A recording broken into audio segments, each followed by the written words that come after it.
नमस्कार, आप देख रहे हैं राजस्थान सुपर 100। मैं हूं आपके साथ में मनीष शर्मा। चलिए खबरें देख लेते हैं रफ्तार से। राजस्थान की 3 विधानसभा सीटों के उपचुनाव की तारीख का ऐलान कर दिया गया है। 17 अप्रैल को वोटिंग होगी, 2 मई को रिजल्ट आ जाएगा। सहाड़ा, राजसमंद और सुजानगढ़ में 17 अप्रैल को वोटिंग होगी। 23 मार्च से 30 मार्च तक नॉमिनेशन फाइल किया जाएगा। सीएम गहलोत ने राजसमंद विधानसभा क्षेत्र के कार्यकर्ताओं के साथ बैठक की और उपचुनाव को लेकर चर्चा की। उपचुनाव को लेकर पीसीसी चीफ डोटासरा ने कहा कि बीजेपी के पास चुनाव के लिए मुद्दे नहीं हैं। और उपचुनाव को लेकर बीजेपी के प्रदेश अध्यक्ष सतीश पूनिया ने कहा कि हमारी तैयारी पूरी है। राज्य सरकार के खिलाफ जन आक्रोश है, जिसका फायदा हमें मिलेगा।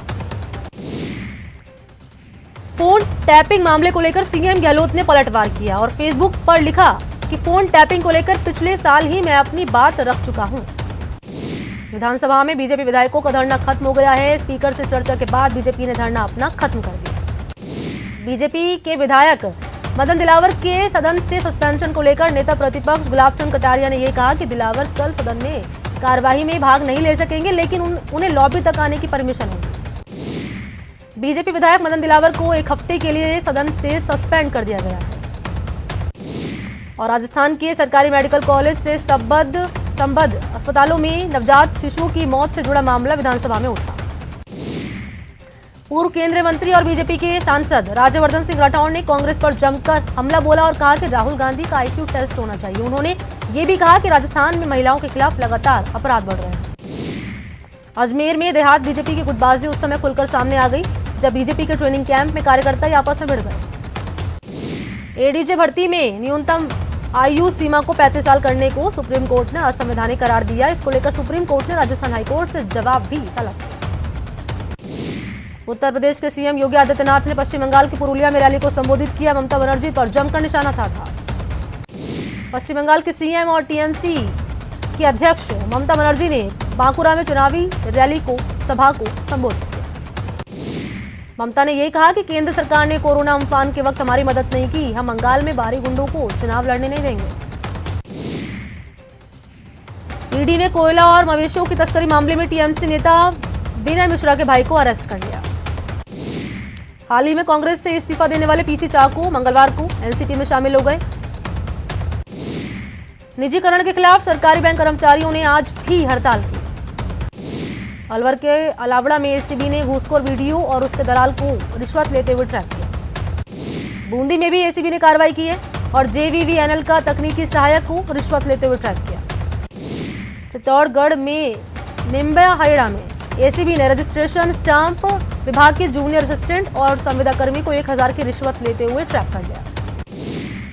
झुंझुनू जिले की नवलगढ़ पुलिस ने मंगलवार यानी कि आज चोरी की फॉर्च्यूनर गाड़ी को बरामद कर लिया, जो कि दिल्ली से चोरी हुई थी। श्री गंगानगर के सूरतगढ़ में शराब के नशे में बदमाशों ने एक दुकानदार की जमकर पिटाई कर डाली। नागौर में बदमाशों ने पुलिस पर हमला कर दिया। नाबालिग लड़की को दस्तयाब कर पुलिस यहां पर वापस लौट रही थी।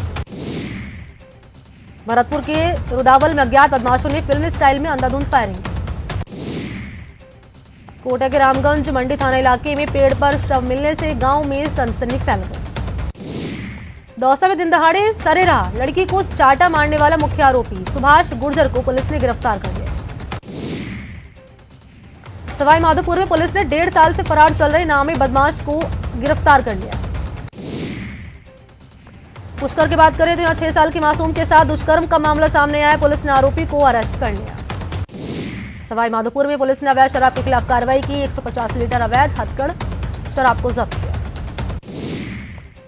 सीकर में पुलिस ने कार्रवाई करते हुए भारी मात्रा में अफीम के पौधे समेत एक आरोपी को गिरफ्तार किया। राजस्थान यूनिवर्सिटी में मांगों को लेकर 23 दिन से एबीवीपी कार्यकर्ता धरना पे बैठे हुए हैं। पुलिस ने इन पर हल्का बल भी इस्तेमाल किया, लेकिन इस दौरान पुलिस के जवानों और कार्यकर्ताओं के बीच जबरदस्त धक्का मुक्की हुई। चूरू में मंगलवार को हार्डकोर अपराधी रुपेंद्र पाल सिंह को कड़ी सुरक्षा के बीच कोर्ट में पेश किया गया। झुंझुनू में 5 साल के मासूम से दुष्कर्म मामले में कोर्ट ने आरोपी को दोषी करार दिया और कोर्ट बुधवार को इस पर सजा सुना सकती है। सवाई माधोपुर पुलिस ने सुरवाल निवासी शोएब हत्याकांड मामले का खुलासा किया। एक आरोपी को गिरफ्तार किया। कोटा में नगर विकास की टीम ने सड़क किनारे हुए अतिक्रमण को हटवाया। बूंदी के इंद्रगढ़ कस्बे में औषधि नियंत्रक विभाग और नारकोटिक्स विभाग द्वारा कार्रवाई दूसरे दिन भी जारी रही। अजमेर में जलदाय विभाग की पाइपलाइन फूटने से लाखों गैलन पानी बर्बाद हो गया। सीकर के सालासर बस स्टैंड पर पिछले दिनों हुए अग्निकांड में एक परिवार के आर्थिक हालात बिगड़ गए। राजसमंद में पुलिस ने लुटेरी दुल्हन को 4 लोगों के साथ गिरफ्तार किया।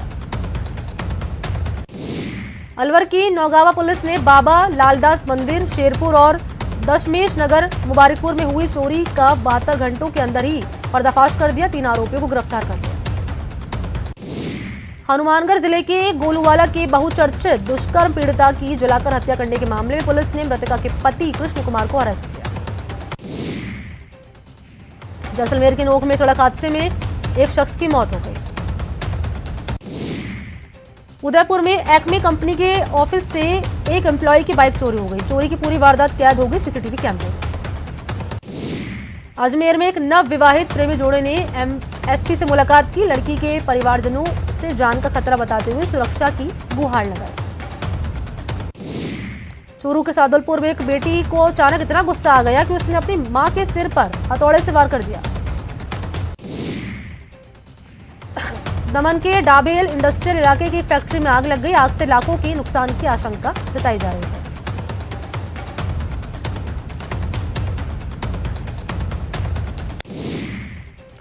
भरतपुर में एक लैब में आग लगने से एक शख्स जिंदा जल गया। भरतपुर के वैर के बजेरा कला में थ्रेसर से निकली चिंगारी से 3.5 बीघा खेत की फसल में आग लग गई। श्रीगंगानगर के सादुल शहर के वार्ड नंबर 7 के एक खाली प्लॉट में आग लग गई। टोंक के सदर थाना इलाके के भड़कपुरा में तेज रफ्तार ट्रैक्टर ट्रॉली चालक ने स्कूटी में टक्कर मार दी, जिससे स्कूटी सवार मां बेटी की मौके पर ही मौत हो गई। चूरू के सुजानगढ़ में एक होटल संचालक ने सुसाइड कर लिया। पाली के राजकीय आयुर्विज्ञान कॉलेज में रैगिंग का मामला सामने आने के बाद छात्रों ने जमकर हंगामा किया। और जैसलमेर के पोखरण कस्बे के एक मकान में चोरी का मामला सामने आया है। चोरों ने घरवालों की अनुपस्थिति में दिन दहाड़े सोने चांदी के गहने और नकदी पर ही हाथ साफ कर दिया। दौसा के मंडी रोड के पास एक घर से 80,000 रुपए की नकदी और करीब 5 लाख का सामान चोरी हो गया। राजसमंद के भीम थाने के बरार पीएससी में भर्ती महिला के उपचार के दौरान मिलने आए 2 पक्षों में विवाद हो गया। अजमेर के राजकीय महिला इंजीनियरिंग कॉलेज के सामने छात्रों से अभद्र व्यवहार करने के बाद वहां पर हंगामा खड़ा हो गया। हनुमानगढ़ की बात करें तो यहां पर कार से गैस रिफिलिंग का करते समय आग लग गई, जिसमें कुछ ही मिनटों में कार पूरी तरह से जलकर खाक हो गई। चूरू जिला मुख्यालय पर राजस्थान राजस्व कर्मचारियों की हड़ताल दूसरे दिन भी जारी रही। सवाई माधोपुर में प्रदेश की कानून व्यवस्था को लेकर बीजेपी कार्यकर्ताओं ने कांग्रेस के खिलाफ प्रदर्शन किया। झुंझुनू में बीजेपी की ओर से प्रदेश में खराब कानून व्यवस्था को लेकर धरना प्रदर्शन किया गया। चूरू की ग्राम पंचायत खानसोली के करीब 1000 किसान फसल बीमा क्लेम नहीं मिलने से नाराज हैं। और चूरू में ओलावृष्टि से बर्बाद फसलों का जिला कलेक्टर से निरीक्षण करवाकर मुआवजा दिलाने की मांग को लेकर किसान यूनियन के कार्यकर्ताओं ने प्रदर्शन किया। सीकर जिला मुख्यालय पर ऑल इंडिया जमात उल हवारिन द्वारा पीएम के नाम जिला कलेक्टर को ज्ञापन देकर वसीम रिजवी के खिलाफ कार्रवाई करने की लोगों ने मांग की। और अजमेर नगर निगम के नए बोर्ड की पहली साधारण सभा काफी हंगामेदार रही। सभा में 349 करोड़ के बजट को पारित किया गया। श्री गंगानगर नगर विकास न्यास की सद्भावना नगर के 9 आवासीय और शैक्षणिक भूखंड की खुली बोली का आयोजन किया गया। राजस्थान में बिना भवनों के चल रहे सरकारी कॉलेज का मामला विधानसभा में उठा। और चूरू के सुजानगढ़ में उपचुनाव को लेकर अतिरिक्त मुख्य निर्वाचन अधिकारी ने तैयारियों को लेकर बैठक की। कोटा में स्वास्थ्य मिशन के तहत यूपीएचसी विज्ञान नगर की ओर से निःशुल्क चिकित्सा शिविर का आयोजन किया गया। और जयपुर में मुख्य सचिव निरंजन आर्य ने यह कहा कि पानी सीमित है, इससे निपटना हमारी प्राथमिकता होगी। बीकानेर में स्कूलों में पढ़ाई के नाम पर बच्चों से काम करवाया जा रहा है, जिसका वीडियो सोशल मीडिया पर वायरल हो रहा है। और बाड़मेर में महिला दिवस सप्ताह के तहत 1 दिवसीय वर्कशॉप लगाई गई। बूंदी में जिला स्तरीय बंजर भूमि और चारागाह विकास समिति के सदस्यों की 1 दिवसीय प्रशिक्षण कार्यशाला का आयोजन किया गया। श्रीगंगानगर के जिला मुख्य कार्यकारी अधिकारी अशोक कुमार मीणा ने सूरतगढ़ पंचायत समिति के सभागार में ब्लॉक की सरपंच के साथ बैठक। दौसा कलेक्टर ने शहरी प्राथमिक स्वास्थ्य केंद्र का औचक निरीक्षण किया। सवाई माधोपुर में हेड कांस्टेबल की ईमानदारी की तारीफ हो रही है। कांस्टेबल को सड़क पर 1 लाख रुपए मिले, जिसे उसने थाने में रखवा दिया। श्रीगंगानगर जिले में शेष रही यानी बाकी रही शराब की दुकानों का आवंटन जल्द ही ई-नीलामी के जरिए होगा। कोटा में नेत्रदान का कारवा बढ़ता जा रहा है। आधे घंटे में 2 लोगों ने नेत्रदान कर मानवता की मिसाल कायम की। भरतपुर के महारानी श्री जया कॉलेज में एबीवीपी कार्यकर्ताओं ने सफाई अभियान चलाया और कॉलेज परिसर में छायादार और फूलदार पौधे लगाकर उनके संरक्षण की शपथ ली। भरतपुर में सैनी समाज के सामूहिक विवाह समारोह में 10 जोड़े एक दूसरे के हमसफर बने। स्वास्थ्य राज्य मंत्री डॉक्टर सुभाष गर्ग ने भरतपुर दौरे के दौरान मेडिकल कॉलेज और आरबीएम हॉस्पिटल के कार्यों की प्रगति की समीक्षा की। झुंझुनू में ब्राह्मण समाज ने मुख्यमंत्री अशोक गहलोत के नाम कलेक्टर यूडी खान को ज्ञापन दिया। झुंझुनू के अंबेडकर भवन में बीएसपी ने बैठक की, जिसमें प्रदेश प्रभारी सीताराम शीला ने संबोधित किया।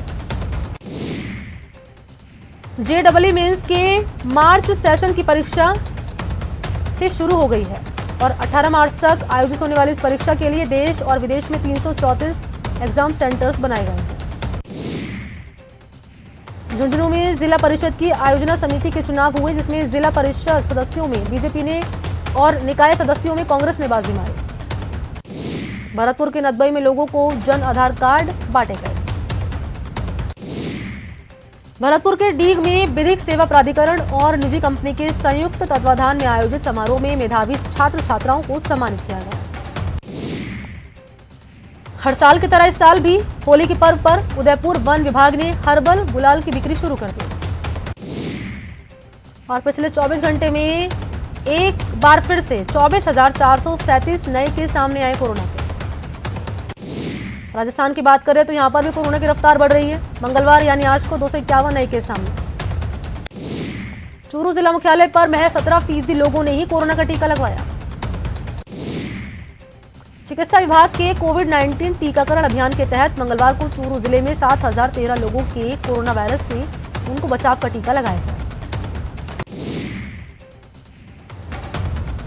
और प्रदेश में चल रहे कोविड-19 वैक्सीनेशन अभियान के तहत पुलिस मुख्यालय में पुलिस कर्मियों को दूसरी डोज का टीकाकरण किया गया।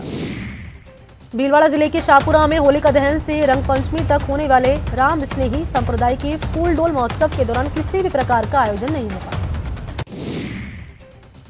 अहमदाबाद में खेले गए तीसरे T20 में इंग्लैंड ने भारत को 8 विकेट से हरा दिया और इसके साथ ही सीरीज में इंग्लैंड ने 2-1 से बढ़त बना ली। इंग्लैंड की ओर से जॉस बटलर ने 83 रनों की नबाद पारी खेली। जॉनी बायस्टो ने भी 40 रन बनाकर नबाद रहे। भारत की ओर से कप्तान विराट कोहली ने सर्वाधिक 77 रनों की नबाद पारी खेली। केएल राहुल फिर से फ्लॉप साबित हुए।